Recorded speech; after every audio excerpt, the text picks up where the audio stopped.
Assalamualaikum warahmatullahi wabarakatuh. Kami dari kelompok 2 ingin mempresentasikan tentang materi fungsi produksi dan fungsi biaya. Nama saya Putri Noorani. Saya Rita Piaji. Saya Kaila Najwa Fiari. Saya Bianca Alessandria. Saya Devani Daryasmi.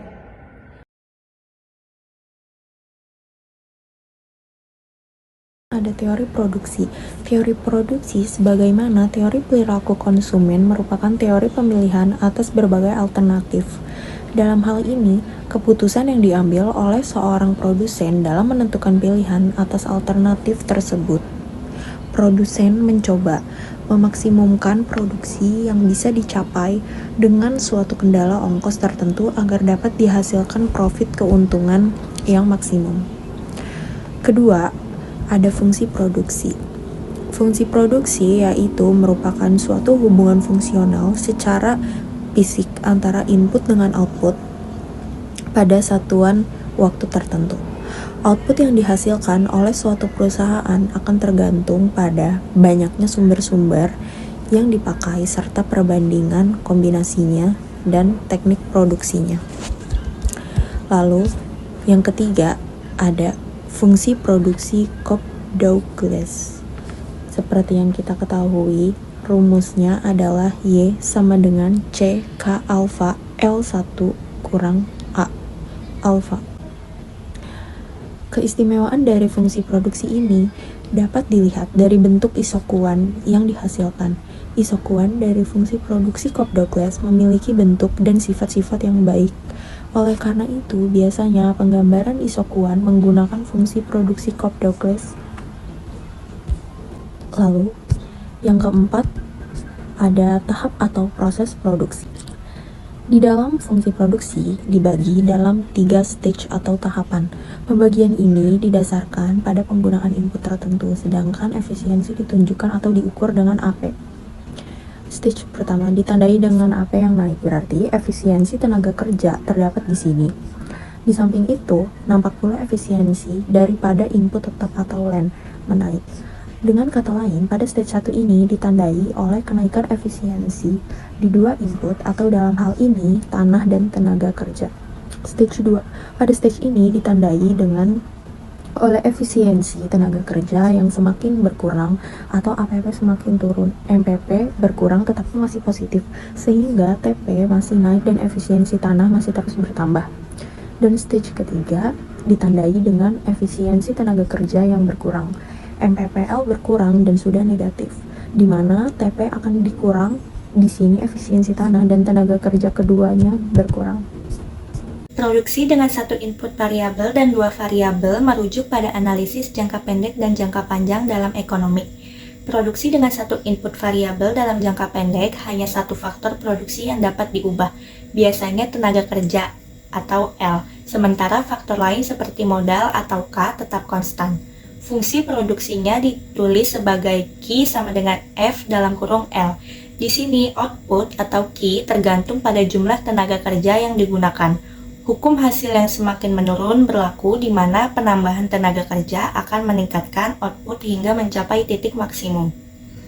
Produksi dengan 2 input variabel dalam jangka panjang, semua faktor produksi dapat diubah. Fungsi produksi menjadi Q sama dengan F dalam kurung K, L, di mana baik modal atau K maupun tenaga kerja atau L dapat disesuaikan untuk memaksimalkan output. Kombinasi input ini memungkinkan fleksibilitas dalam meningkatkan produksi. Selanjutnya, produksi dengan satu input variabel dan 2 variabel. Yang pertama ada analisis jangka pendek. Ada 3, yaitu produksi total, produksi marginal, dan produksi rata-rata. Yang pertama, produksi total atau TP dihitung dengan rumus TP sama dengan F dalam kurung K, L, di mana K adalah input tetap dan L adalah input variabel atau tenaga kerja. Yang kedua ada produksi marginal atau MP, yaitu mengukur tambahan output dari penambahan 1 unit input variabel, dinyatakan dengan rumus MP sama dengan D TP per DL. Yang ketiga ada produksi rata-rata atau AP, dihitung dengan AP sama dengan TP per L, menunjukkan rata-rata output per unit tenaga kerja. Yang kedua, analisis jangka panjang. Yang pertama ada Isokuan yaitu kurva yang menunjukkan kombinasi dua input yang menghasilkan output yang sama, memiliki kemiringan negatif dan cembung ke titik asal. Yang kedua, asumsi isokuan dibagi menjadi dua. Yang pertama, konveksitas, yaitu isokuan cembung menunjukkan substitusi teknis antara input. Yang kedua, ada penurunan nilai MRTS, yaitu diminishing marginal rate of technical substitution, di mana substitusi antara input menurun seiring penambahan satu input. Yang ketiga, ada isokos, garis yang menunjukkan kombinasi input dengan biaya total yang sama. Yang keempat, ada keseimbangan produsen, yaitu terjadi ketika kombinasi input pada isokuan bersinggungan dengan isokos, memaksimalkan output untuk biaya tertentu. Yang kelima, kondisi atau syarat optimasi. Syarat optimasi tercapai ketika MRTS sama dengan rasio harga input. Lanjut, elastisitas substitusi. Elastisitas substitusi adalah menjelaskan perubahan rasio kapital terhadap tenaga kerja. Jika terdapat perubahan MRTS atau Marginal Rate of Technical Substitution, konsep ini menjelaskan seberapa mudah mengganti satu input atau barang dengan yang lain. Jika MRTS menurun, berarti substitusi antara K dan L menjadi lebih sulit, menunjukkan bahwa elastisitas substitusi kurang dari 1. Sebaliknya, jika MRTS meningkat, substitusi lebih mudah dan elastisitas substitusi bisa lebih besar dari 1. Selanjutnya ada fungsi biaya. Biaya produksi adalah jumlah nilai masukan yang produsen gunakan untuk mendapatkan keluaran dari suatu proses produksi. Jenis-jenis biaya produksi dikelompokkan menjadi dua, yaitu biaya jangka pendek dan jangka panjang. Komponen biaya memiliki model fungsi seperti fungsi permintaan, fungsi penawaran, dan fungsi keuntungan. Biaya produksi juga memiliki model fungsi, yaitu fungsi biaya produksi yang dikenal juga dengan fungsi biaya. Bentuk persamaan dari fungsi biaya yaitu C sama dengan F dalam kurung Q besar. Selanjutnya klasifikasi biaya. Yang pertama ada fixed cost. Fixed cost atau biaya tetap adalah biaya yang harus dikeluarkan oleh perusahaan atau produsen terlepas dari tingkat output atau barang yang dihasilkan. Dengan kata lain, biaya ini tetap harus dibayar meskipun tidak ada barang yang diproduksi dan jumlahnya tidak berubah meskipun volume produksi bertambah atau berkurang. Contohnya gaji karyawan tetap, asuransi, dan sewa gedung. Kedua ada variable cost. Variable cost atau biaya variabel adalah biaya yang berubah-ubah sesuai dengan tingkat output yang dihasilkan oleh perusahaan. Semakin banyak barang yang diproduksi, maka semakin tinggi biaya variabel yang harus dikeluarkan. Sebaliknya, jika tidak ada produksi, maka biaya variabel ini juga tidak akan muncul.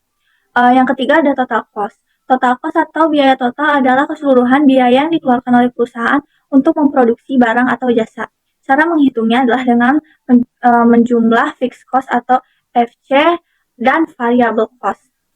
Keempat ada average fixed cost atau biaya tetap rata-rata adalah biaya tetap per unit yang dihitung dengan membagi total biaya tetap dengan jumlah barang yang dihasilkan.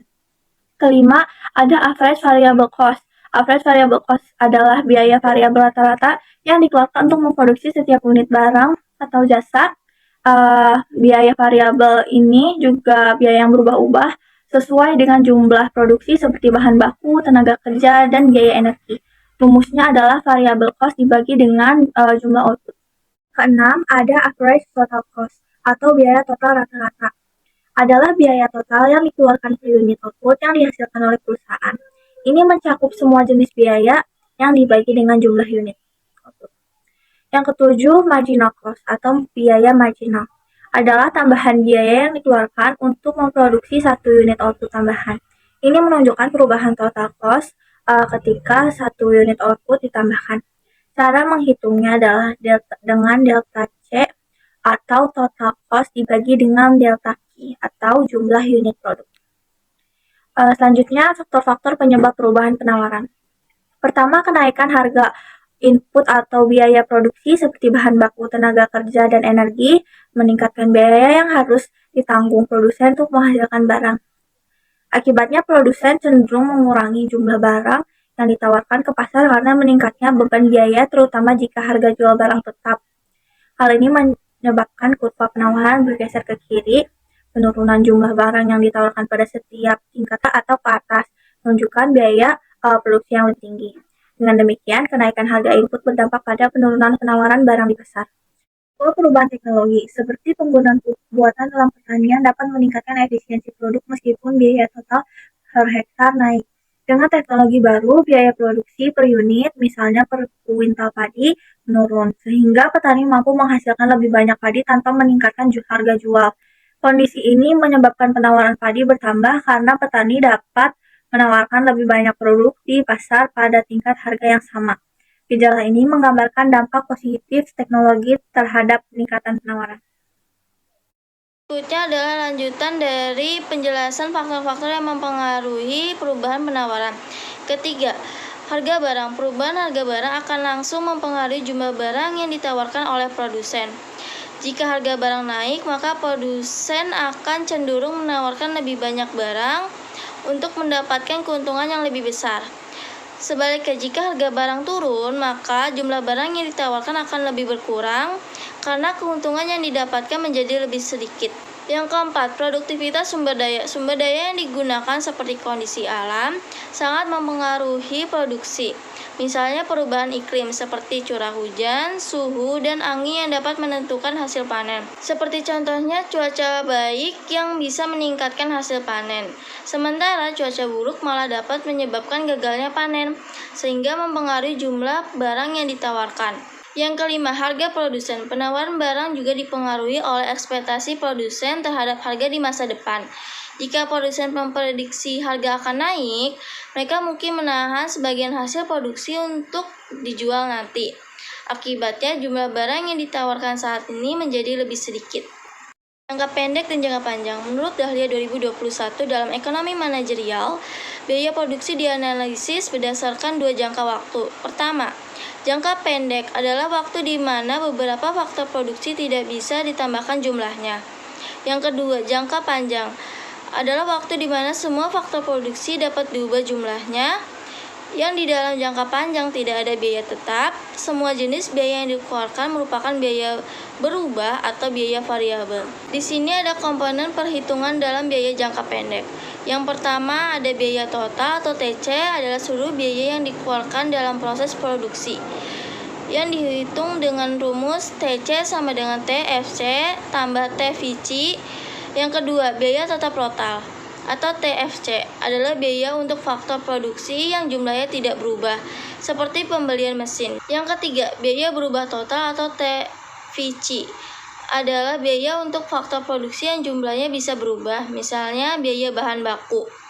Yang keempat, biaya tetap rata-rata atau FFC adalah biaya tetap total TFC dibagi dengan jumlah barang yang diproduksi atau Q, di mana rumusnya adalah AFC sama dengan TFC dibagi Q.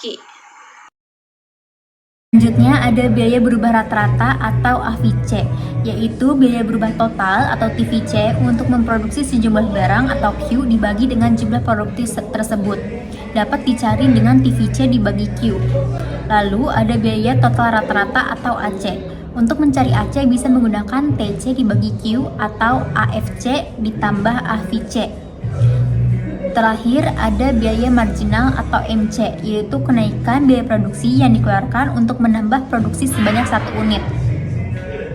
Selanjutnya ada komponen perhitungan biaya jangka panjang. Karena dalam biaya jangka panjang semua faktor produksi dapat mengalami perubahan, maka biaya produksi tidak perlu dibedakan antara biaya tetap dan biaya berubah. Faktor yang menentukan kapasitas produksi yang digunakan adalah tingkat produksi yang ingin dicapai.